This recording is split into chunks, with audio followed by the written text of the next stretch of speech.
Share screen.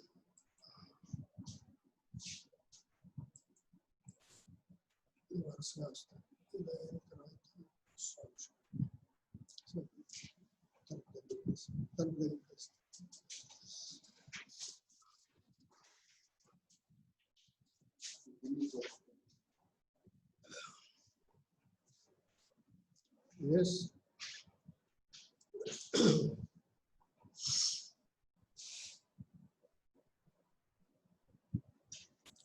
The chapter on obstetrics, pediatrics, geriatrics. We have come to the end of the chapter. Today, we will speak about school health services.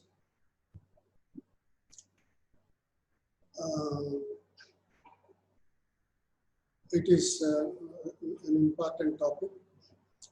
School health services has got very good importance nowadays because it is a group of people where they are amenable for the health staff to examine at a particular place, and whatever the health advice, treatment, rehabilitation, any type of service we can render to the children in the school. First of all, is health a fundamental right? It is not mentioned anywhere in the Constitution that health is a fundamental right. But right to life is a fundamental right. And life means we have to have a good health. So indirectly, this has been drawn into the fundamental right through the right to life. So, in that way, health is fundamental right. And then, nowhere in the Constitution mentioned about medical care. Medical care is not mentioned anywhere. Medical care means the secondary and, strictly speaking, secondary and tertiary healthcare services. You know how costly they are. For instance, an open heart surgery or valve replacement. These are all tertiary care services and then rehabilitation services, which is very costly, and no country can afford to provide free of cost all these secondary and tertiary healthcare services. You may be wondering that in US, you might have already heard to your colleagues or your friends or your relatives that the healthcare services are so well organized in the United States and other European countries where you have some health problem immediately. This ambulance will come, they will pick up, they will take to the hospital, and they will not allow you. Every service they will do on their own, even personal hygiene, cleaning from toilet, etc. All those things they will look after, and you will be just a spectator, that's all. There is no necessity for you to bother about all these things. But the only thing is, to provide these services, it is so costly that almost 1/4 of your salary will be deducted for this healthcare services towards insurance. So that's not the case in India. Anyway, we cannot contribute so much for the health. First of all, we have to fill our hunger in many of the people in our country. So, of late, people are saying that it is injustice to provide certain medical care services only to the rich population, and they are devoid of other sections of the population. Yes, it appears as though it is an injustice. But the problem is, the country cannot provide those services. equal to all the population unless you pay that amount personally in the hospital. For instance, you take any tertiary care services in corporate hospitals. You know the bill is something like 5 lakh rupees, 6 lakh rupees, like that. So of course, they will provide all comforts more than what you enjoy in your house. They will provide every medicine, every procedure free of cost. And finally, they will collect huge amount from you. People who can afford those services, they may go to corporate hospitals, or some people pay huge amount as insurance, private fellows. They will take care of the healthcare expense, but not in our country. Recently, it is a slogan from the World Health Assembly in World Health Organization. Universal health coverage. In 2017, they promulgated this particular idea, basing on the same principle what I told you, that it is an injustice for some people to enjoy the highest benefits of the healthcare and denied to other people is not justice. So, among all the countries, India came forward. In a rudimentary way, some of the states, particularly Andhra Pradesh, Tamil Nadu, there are some southern states where, under the name of Arogya Sri, they used to provide these services in corporate hospitals. But leave it, how far it is useful, how the people have enjoyed those services, what happened to them after discharge from the hospitals, what sort of follow-up care services they are given. This is all the other side of the coin. People will not be satisfied if you speak those things. But now what happened is, this present government came forward in a very big way, that all the people under Ayushman Bharat, all the people will be provided both healthcare services and medical care services, including secondary and tertiary care services. Almost free of cost for all those who are below poverty line, and also made some arrangements for the middle class people, upper middle class people who do not come under this particular below poverty line category. Let us see what happens. This is the biggest healthcare service program in the entire world, which they have taken up in Andhra Pradesh, in our country, India. Let us wait and see what happens. So, we have provided free healthcare services to all the people, in all age groups, starting from the antenatal mother.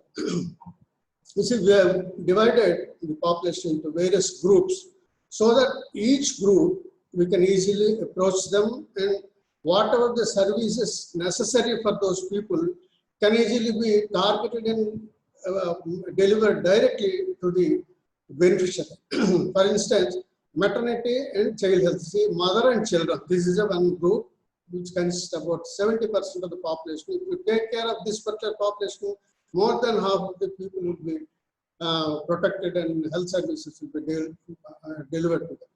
So in this case, what we do is, see, starting from the antenatal services, we have the tetanus immunization, 4 or 5, 6 antenatal visits, and one visit definitely by the medical officer to identify the risk pregnancies, and then this iron folic acid tablets to control anemia, to improve the nutrition standard of the mother, and then all these things, including the international care, that is conduct of delivery free of cost in a very most hygienic atmosphere in the hospital. Nowadays, you see, any delivery in a private hospital, however cheap maybe, they have to spend at least 20 to 25,000 rupees. Otherwise, this cannot happen in any private hospitals. But our country is planned in such a way that all the expected mothers and expected date of delivery mothers will be in the list of this ANM. She will, at the time of delivery, she will, in consultation with the medical officer, provide a vehicle to pick up the mother before delivery with an attendant, bring to the hospital. The delivery will be conducted absolutely in a very peaceful atmosphere, free of cost. Both wife and husband will be provided shelter and also food for at least 2 to 3 days. Plus, they will be issued birth certificate for the child there itself, and it is valid. And providing shelter and food, and also as an incentive, Janani Suraksha Yojana, for the simple reason that mother cooperated with the health department and got her delivery in the hospital. She is a sort of enthusiasm or a sort of help. We are giving 1,000 rupees as an incentive to the mother. And the mother will be picked up by an ambulance and she will be left at her doorstep. See what a wonderful service for this particular group. In any hospital, you have to spend not less than 20 to 25,000 rupees. If, for instance, there is any problem and the mother has to undergo cesarean section, it will go beyond. Particularly in corporate hospitals today, even normal delivery, we are spending 1 lakh rupees. And if it is a cesarean operation, we have to spend maybe 2 lakhs like that. It's a very highly costly business. And any average or below average Indian family cannot afford. But government is providing this particular facility. On the same lines, you see, from 5 years to 10 years, another age group child. Okay, 5 to 14 years. These children will be attending primary education in schools. This is a very important group in which today we are interested to discuss about. This is primary education, and recently government has been promulgated the Right to Education Act.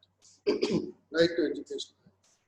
So that every child from 5 to 14 years, absolutely free of cost.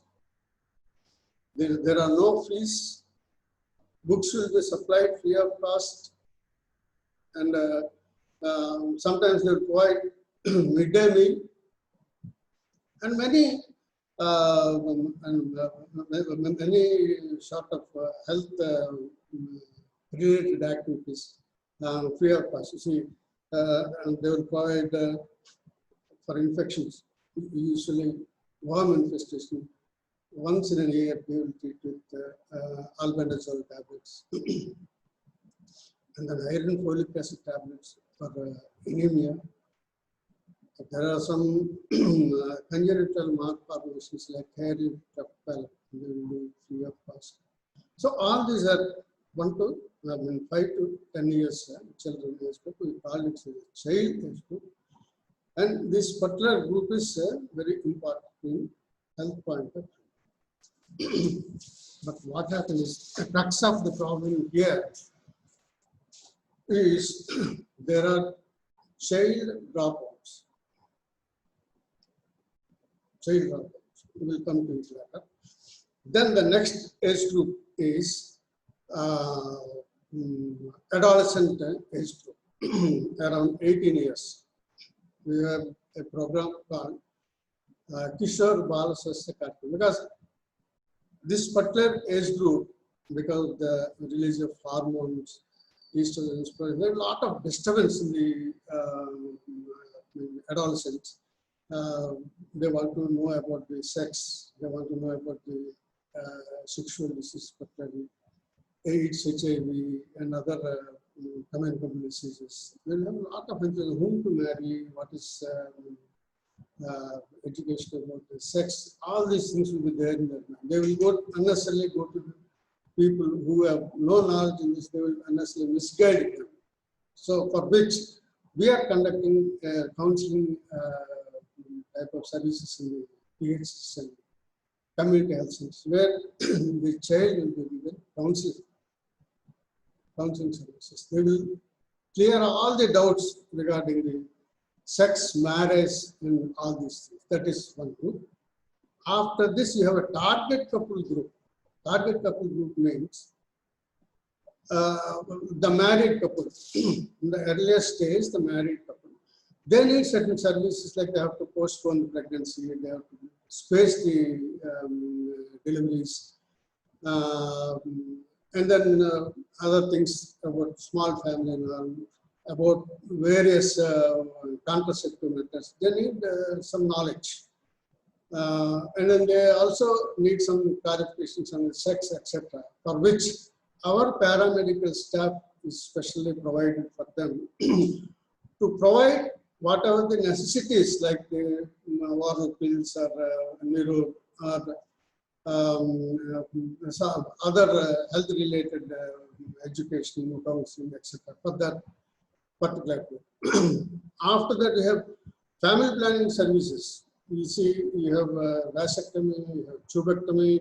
These are permanent methods. When they have to go for permanent methods, when they have to use intrauterine contraceptive device, which works for 5 years, very safe, very useful. There is no need for the couple to get worried about the pregnancy if they use that. When to use this? These are all technical matters which they get from the health department. Of course, after this, you have another important group, geriatric group, old age people. The moment they go beyond 60 plus 60, 65 years,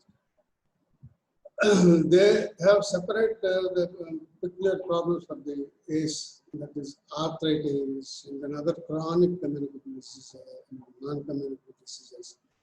And then they have some problems because the homeostasis in the body is disturbed. There's no equilibrium. You need hormones, you need enzymes.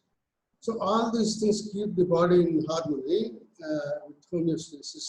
Those things will be disturbed in old age. So their problems are something different. So they need separate sort of counseling. Recently we are seeing suicides among the geriatric age group people because there is nobody to look after them. This is a very busy world where every family is going for nuclear family. There is no place for mother and father. Even children want to look after them. There is no time for them there because their work is such from the morning till late night. They'll be running, a lot of work in the office. And there is no peace in their mind. There is no time for them to look after their parents. So a new concept called old age homes has came into existence now. Even government is also encouraging. We know some even IAS people who are retired, some of the people are joining in old age homes. What more do you want for certification? Do you mean to say that he is poor or his children will be not in a position to look after that they have no affection towards their parents? No. These are all things which can be talked sweetly among us, but the truth is something definitely different. The modern life is so busy, we have no time. Now and then if they are in a old age home, now and then we can go there and then make our presence and we can talk to them, we can share some ideas, we can give some support to them, but 24 hours is not possible. So like this, there are various groups we have seen now, and our government is providing health service categorically free of cost for all these age groups in government hospitals. If the services are not available in the government offices, they are referred by the government doctors that these services are not available in our hospitals. Hence, we are referring this case, this patient to a particular corporate hospital which has got empaneled in the government list, and the amount will be paid on the Arogyasri by the government. So this is one aspect. Fine. Now, we are much worried about the school health and primary health care education children, 5 to 14 years children. We are very much worried because this particular group is very important, highly essential for progress of any country, particularly country like India. You see, unless and until all the children are available in that particular school, because that particular school happened to come into the jurisdiction of one of the primary health centers, where the government doctor is there, nurse is there, health visitor is there. Those people now and then periodically they will come to the school. They will conduct health clinics there. They maintain a health card, a register book. They will be writing about the health condition of the child.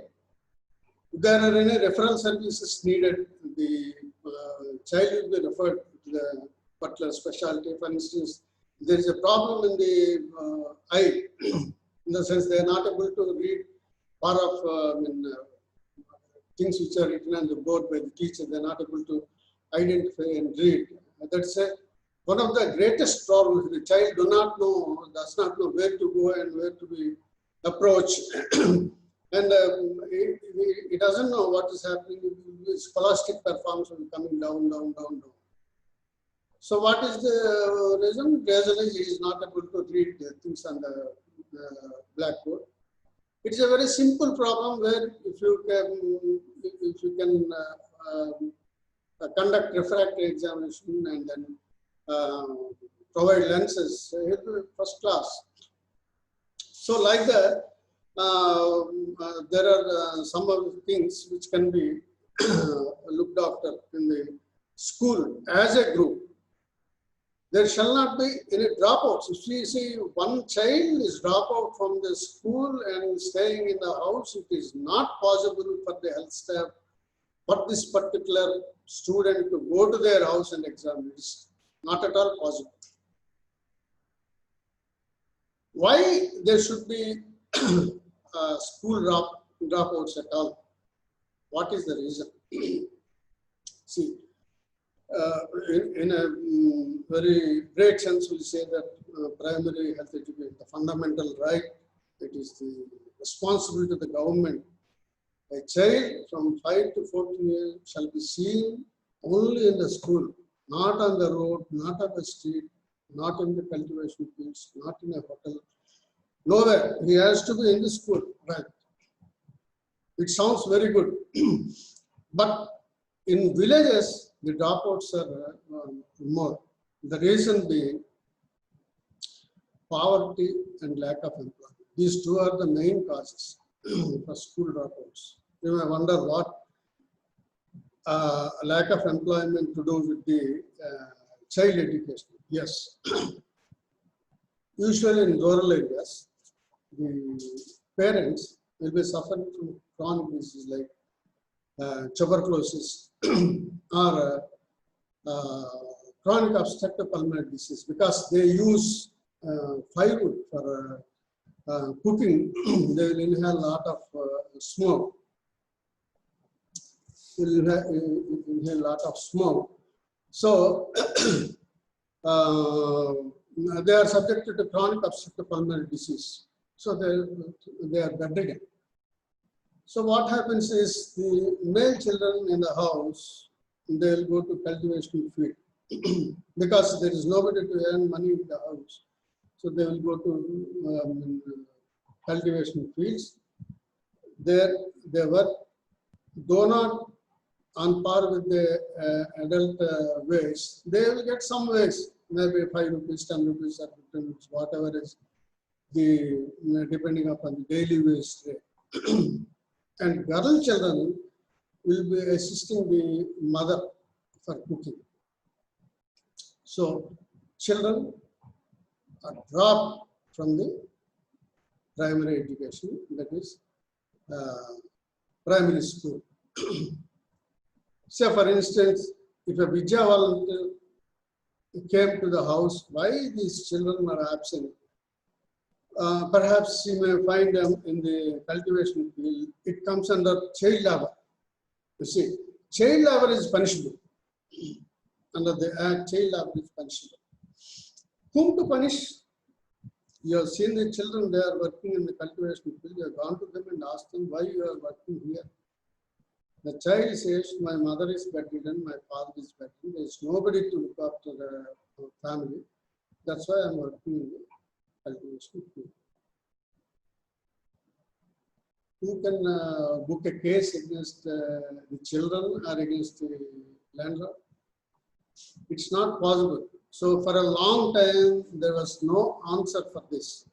That's why the school dropouts are very high. After independence, for about 2 to 3 decades, there were no schools. Even if the schools are there, there are no students. The problem is only this, school dropouts. So government thought many times what to do, how can we solve this problem. The crux of the problem is parents are, not able to look after themselves. Some parents, and particularly in those families, houses only, there are dropouts. So what to do? You have to come up in a big way with social welfare activities. In the sense, the parents should support themselves. They should not depend upon the children. Likewise, the children should not be a burden to the parents. They cannot, that means they cannot pay the school fee, they cannot provide clothes, they cannot provide food, they cannot pay any fee in the school, they cannot purchase the books. They may not be able to give a good feeding. They may not be able to take the child to doctors for small ailments, skin problems, eye problems, ear problems. These problems, they cannot take them to the doctor. So these things must be taken care of with the government. If government is really sincere to take care of this school health group population. So the social welfare activities in such a way that first of all, the provisions like rice, wheat, pulses, oil, sugar, these are all public distribution system, minimum necessities for any house. So these things shall be provided at a nominal cost. For all the below poverty line people. That's why today there are so many fair trade shops in existence. Every Baker section colony will have sort of this fair trade shop, and all the houses will be listed with that fair trade shop dealer. He will provide these necessities at a very low cost. So this is one thing. Next, another thing is, you see, employment is another problem. If you can provide employment, yes, we have found some way under the National Rural Employment Guarantee Scheme. National Employment Guarantee, Rural Employment Guarantee Scheme. That is, the villagers will get at least out of 360 days, at least 200 days they will get some work given by the government. Jati Upadhi Hami Padakam. by the government. They pay some 300 to 400 rupees at the daily wage, equal to both male and female. There is no distinction. So you see, at one instance, they are supplying ration at a very cheap, and then on the other hand, they are providing some employment. What a great relief it is. And number three, you're surprised to know that there are BC hostels. BC hostels means backward class, where these backward class people, children will be admitted, they will provide shelter, they will provide food, they will provide youthful accommodation for reading purpose, for study purpose. There may be many number of school children from various schools. That particular hostel is not bothered about whether he is backward class or studying or not. That's all.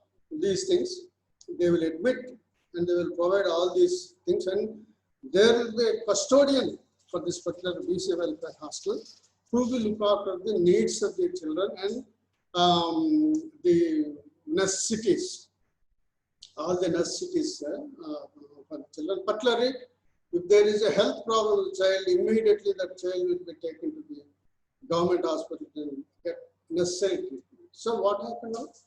The parents are happy. They are getting ration at a very low price. They are getting employment. Their children is not at all burden to them. Children are not burden to them. Parents are not burden to the child. There is totally freeness between these two groups. Child is happily prosecuting his studies in hostel, and parents are doing some job, and definitely they are able to sustain themselves without any dependence on anybody. And now and then they can go to that particular BC hostel and see the children, and they can be very affectionate with them. If they really want to take away the child to their house, then when they are very sure that our earnings are very good, we will definitely be able to support the child, because there will be the bondage, the parent bondage must be established with child for a healthy growth. Some parents may choose that they may bring the child back to their house. Yes, they are at their will to bring the child, and child can be there with them. And in the schools, there is a midday meal program. Midday meal program, rich food in the sense you will have proteins, sambar, dal, yep, this type of food. About 1/3 of the calories of the child will be met in the school itself. In the school itself. So that particular facility is provided. Further, to reduce the financial burden on the family, there are old people in the house. There are old people in the house. Each person will get at least 2,000 rupees as a pension. They are also not burdened on anybody. So that's how every incidental expenditure, sometimes if there is a problem of delivery in the house, I have already told you, they need not spend anything for the delivery. They can go to government hospital, get free of the cost, they can get the delivery. And all supplementary feeding programs, etc., they are all free. So this is such a beautiful program. What for all this entire program is to see that child is free from all these burdens and can concentrate his entire attention and mind only on the studies, and somehow he shall come up to me. Like that is the motto of the government. So these are the various services that we are providing for this particular child age group. Particularly about the health, we will speak in the coming classes. But now you have to understand. This particular concept of school health services. School health service means it is only primary education from 5 to 14 years. It is a fundamental right. Government has got responsibility. Government is accountable to see that these children are studied and they get all the health services, all the services free of cost. This is an obligation. Now, why we are worrying about the health of the school health when school going children, 5 to 14 years. This is very important. Government is very much interested. For a long time, we could not understand this mechanism in the sense, who are looking after this country? Who should work? Who is productive? Who is supportive? Who can be, who can be positively depended upon for the earnings, those age groups,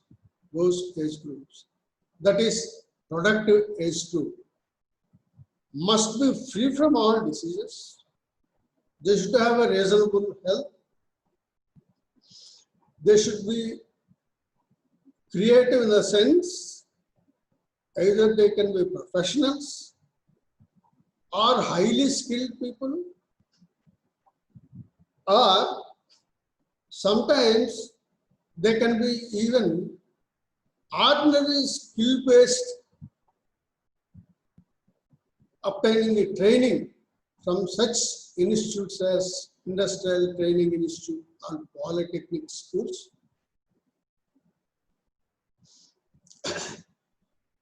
So somehow they must be useful to the society. There should not be any person who is idle. Every person must be useful in the development of the society and participate in the development of the country. What our beloved Prime Minister saying that Sabka Saath, Sabka Vikas. Collective efforts, inclusive growth. Collective efforts, inclusive growth. We all work together. Whatever the fruits we are getting from it, it shall be distributed by all the people, by including the people, inclusive growth. That means they shall be part and parcel of the development of the country. A poor peasant, consider a poor peasant in a village, in a way that he is participating collective responsibility and inclusive growth. Along with country, he is also growing. That means it is from below to upwards.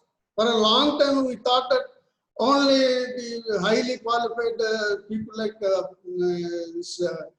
software engineers, the administrative officers, highly placed officers, only those people, if we develop them, naturally the poverty will be to a large extent reduced.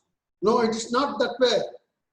It is the reverse. You have to, if you want an inclusive growth, you bring all the people from the villages, from the peasants, from the farmers, from their children. They are all to be educated. They are all to be education in the sense, not only studying these books and humanities, literature, etc.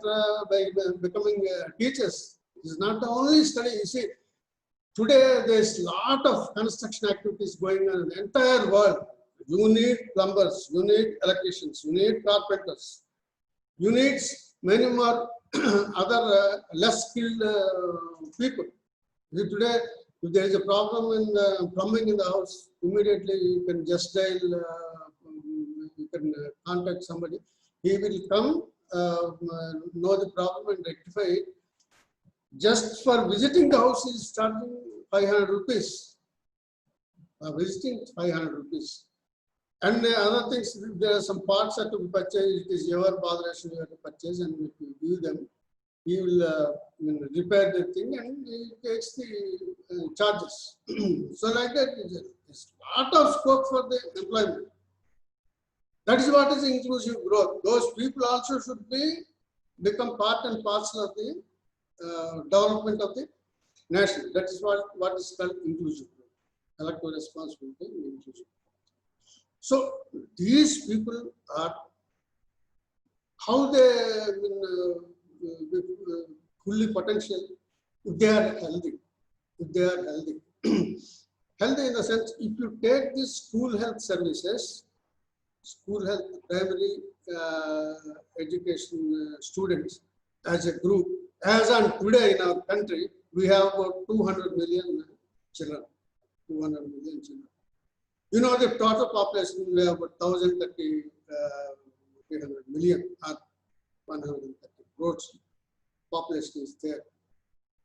If somehow you make a group of 500 million people in our country, including all strata, highly qualified, professional, highly skillful, mediocre skills, like that. They should be trained in one of these, as per his capability, one of these skills or knowledge. So some people will go abroad, they will work there because our services are needed. And in the entire country, entire world, people are believing Indians because they are trustworthy people, they are hardworking people, they are peaceful people, they do not make any problem to their country. Everybody is expecting. You see the Gulf countries, our people are there, even plumbers, masons, workers, they are all there.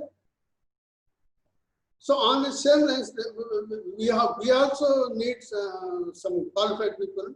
So certain group of people will stay here. They will serve our country. Where is the poverty if you do that?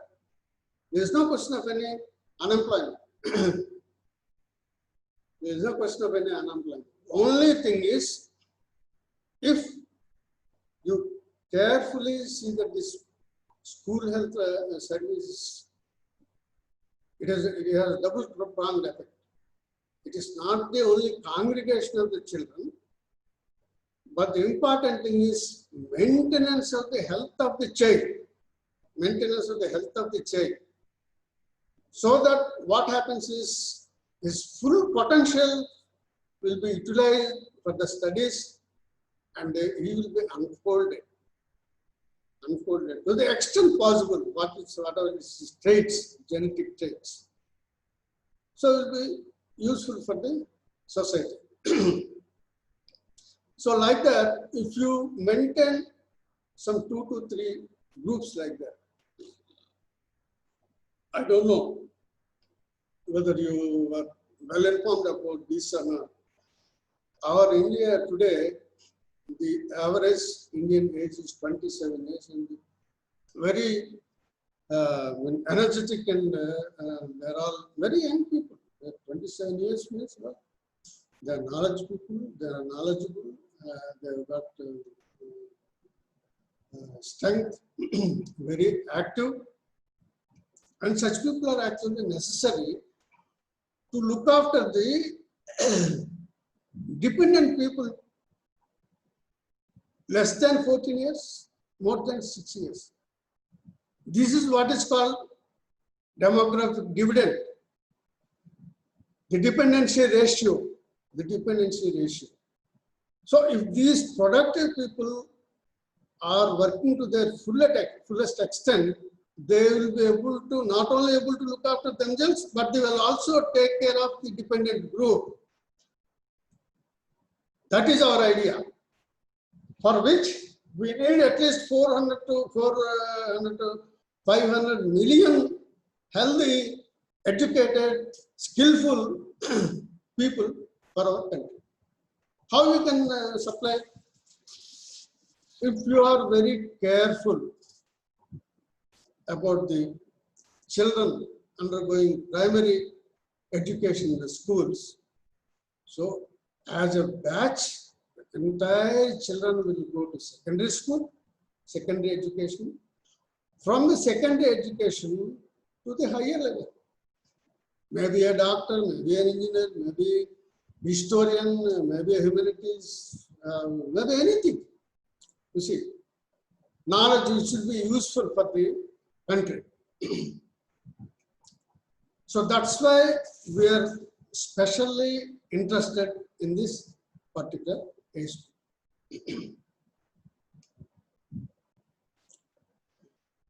You see, I will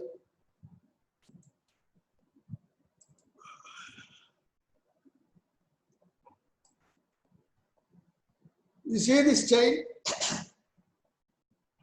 This child here is washing the these cups, glasses, etc. He is working in a small hotel because his mother and father are not in a position to work and earn for the family.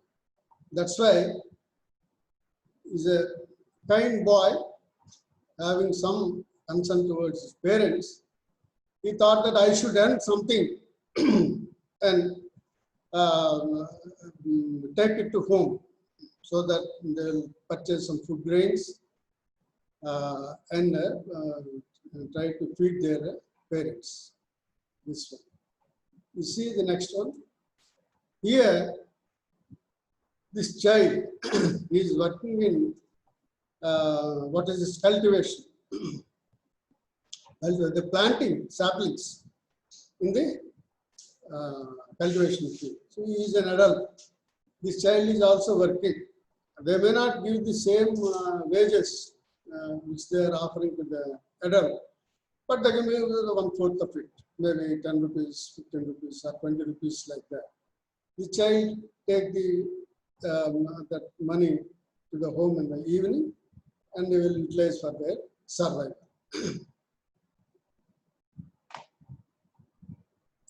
You see here, these two are the girl children. See how smart they are looking. They are bringing this firewood. They are bringing this firewood. Because in villages, even till today, there are many houses where they use this firewood for cooking. The problem is the sort of houses you see in villages, they are nothing but huts and very congested. They will not keep any cross ventilation doors or windows like that. And in the same house, they start cooking. It generates a lot of smoke. It will not disperse anywhere. All the people in the house, particularly housewives, will be exposed to this smoke. Lungs will be damaged, and ultimately they will be suffering from chronic obstructive pulmonary disease, which reduces its capacity to work, the strength to work. And about this, this is a girl helping the mother in cooking and household duties. Like that, this is the main cause for the school dropouts. And what do you find behind all these things?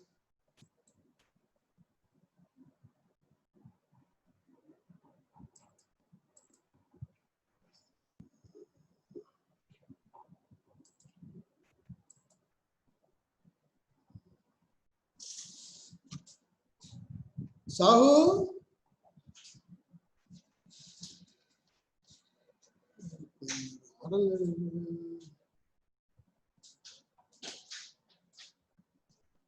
To go there.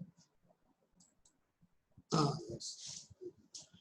So, what do you understood by seeing those films, slides? That is the mechanism of poverty. That is, I'm sorry, it's not mechanism. The ways we can easily explain how the poverty is there in the villages, how the primary education being affected mostly in the villages, So, if you want to have some growth in our economy, unless and until you include this particular uh, children from the villages. We cannot send them to the higher studies.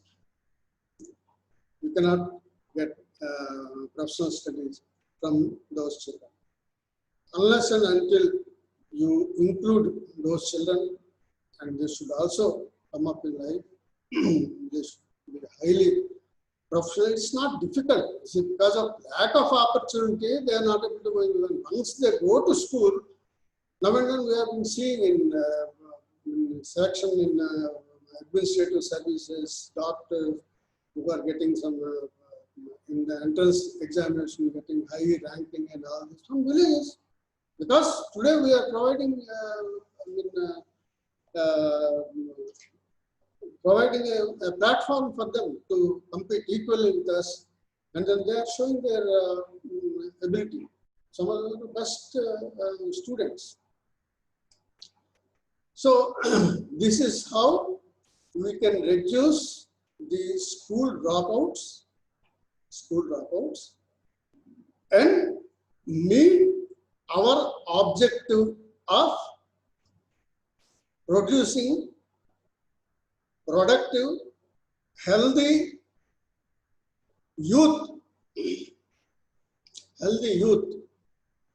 not only to look after themselves and can also take care of the dependent age groups, that is below 14 years and above 60 years.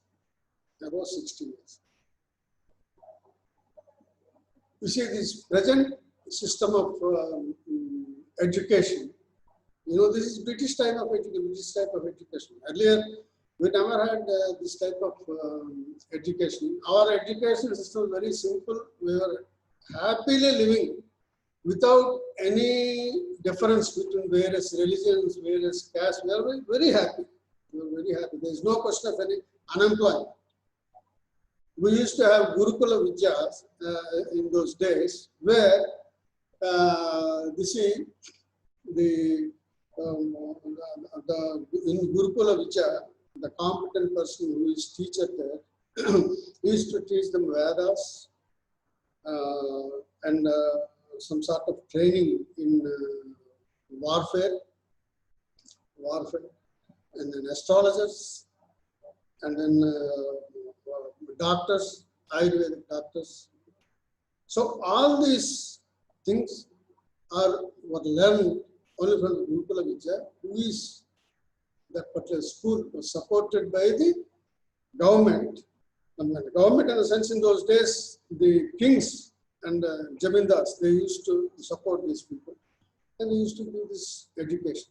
And as far as the other things, the technical things, the skillful things concerned, cultivation, you see, it is not that you study BA or MA, that is the only education, and a boy who can attend cultivation and harvest a lot of food grains, etc. You cannot say that he is an illiterate or he is not useful for the society.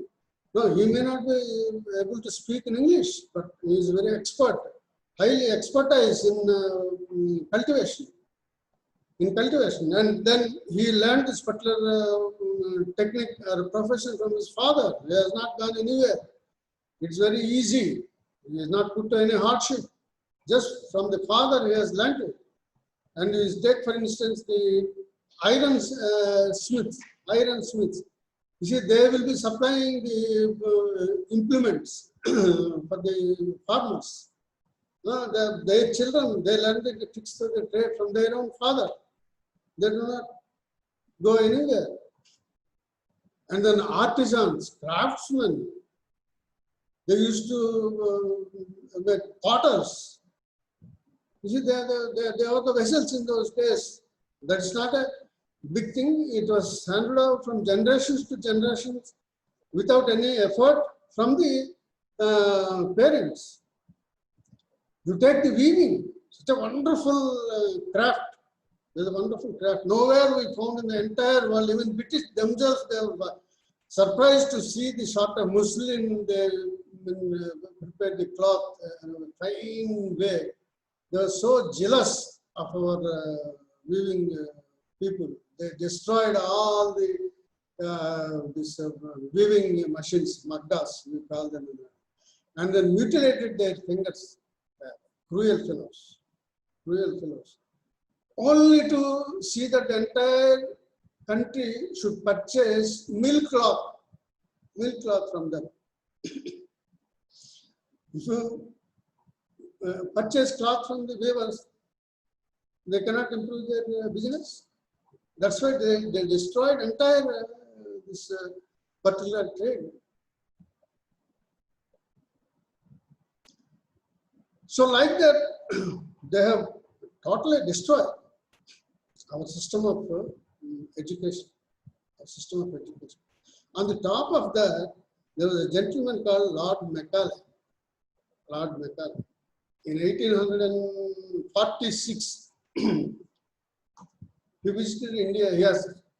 I got such a contemptuous view about the India that the Sanskrit scholars, Arabs, this language is not a language in his view. It is a useless language, and these people are useless people. Only English is the topmost language. English can only make people to learn about the various things and acquire knowledge, not the other languages. That was his idea. To be very frank, ours is such a great language, Sanskrit. There are no words adequate means to express our philosophy in any other language except Sanskrit. Though English is a world language, there are no adequate words to express our philosophy. And such a language he was criticizing, and in 1846 he has introduced English, and slowly this Gurukula will just vanish. And ultimately, this sort of the modern schools, step by step, slowly we have, because we have no other way. We have to depend upon that because it's a modern era, things have been totally changed, and we have to go in this particular way only. So we have started these schools. They introduce science, history, humanities, sociology. No, these are all modern topics he has introduced. He thought by educating the people in English, he thought, he was a small-minded fellow, he thought that all the Indians will become clerks to assist the officers, English officers. He thought that. But you know, when time goes, we are one of the best countries in the world to speak English communication. We have gone far behind, far away, far heights when compared to British. England is nowhere before us now. We make our own rockets, we make our own satellites, we make our own nuclear weapons. We do everything. Our science is at a very highest stage now. And recently things, how they are going, seeing. The ability, the valor of our soldiers. We got back our Kashmir. We stopped all the terrorism. Not that we don't have these qualities. Even those days also, our great kings have all these qualities. But because of their ignorance or excessive sort of sympathy, Prithviraj Chauhan, 17 times he shown mercy on Muhammad of Ghazni. 17 times. Is it not foolish? Every time that fellow fall upon the feet of Prithviraj, and he shown mercy on him. And on one fine day, early morning, he attacked when people are praying for the God. That is our tradition. Early morning, 3 o'clock, we get up and then pray the God. At that time, because there will not be any weapons with them in their hands, at that time he is attacked. He butchered all the people. Like that. Even that Greek, Alexander. We are nowhere inferior. See, we have Rajputana regime, we have Marathas, we have Gorkhas, we have Sikhs. So brave people, so brave people. Any type of battle will be victorious. But recently we have proved it. We have proved it. The entire world is looking towards India now. We are baffled.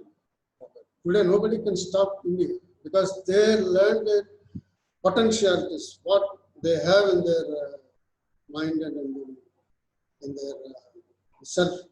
They have realized it now.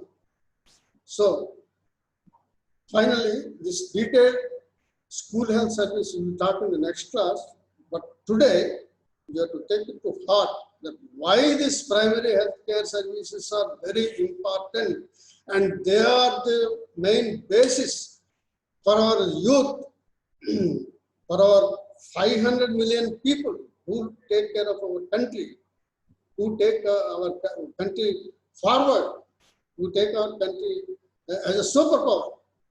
This particular health services for the school children is utmost important. We will meet in the next class. Oh yeah.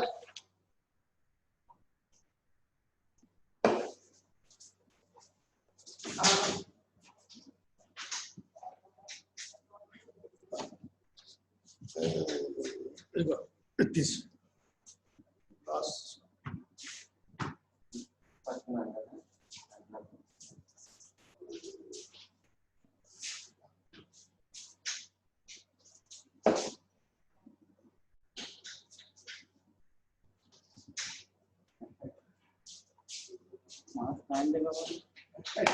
Mask, mask, mask.